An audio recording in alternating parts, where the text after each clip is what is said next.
A few agents of the thought police moved always among them, spreading false rumors and marking down and eliminating the few individuals who were judged capable of becoming dangerous.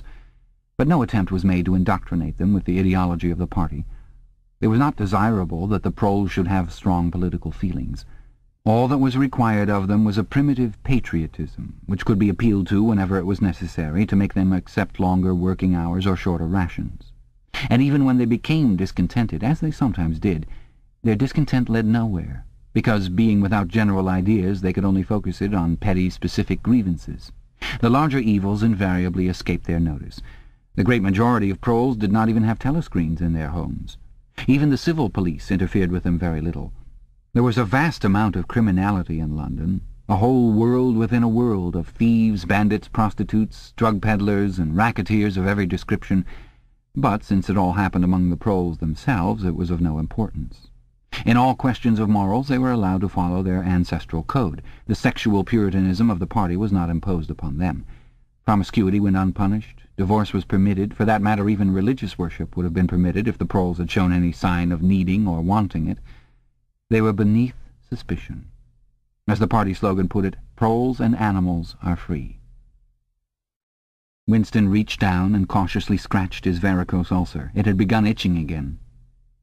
The thing you invariably came back to was the impossibility of knowing what life before the Revolution had really been like. He took out of the drawer a copy of a children's history textbook which he had borrowed from Mrs. Parsons, and began copying a passage into the diary. In the old days, it ran, before the glorious Revolution, London was not the beautiful city that we know today. It was a dark, dirty, miserable place where hardly anybody had enough to eat, and where hundreds and thousands of poor people had no boots on their feet and not even a roof to sleep under. Children no older than you are had to work 12 hours a day for cruel masters, who flogged them with whips if they worked too slowly, and fed them on nothing but stale bread crusts and water. But in among this terrible poverty there were just a few great, big, beautiful houses that were lived in by rich men who had as many as 30 servants to look after them. These rich men were called capitalists. They were fat, ugly men with wicked faces, like the one in the picture on the opposite page. You can see that he is dressed in a long black coat, which was called a frock coat, and a queer, shiny hat shaped like a stovepipe, which was called a top hat. This was the uniform of the capitalists, and no one else was allowed to wear it.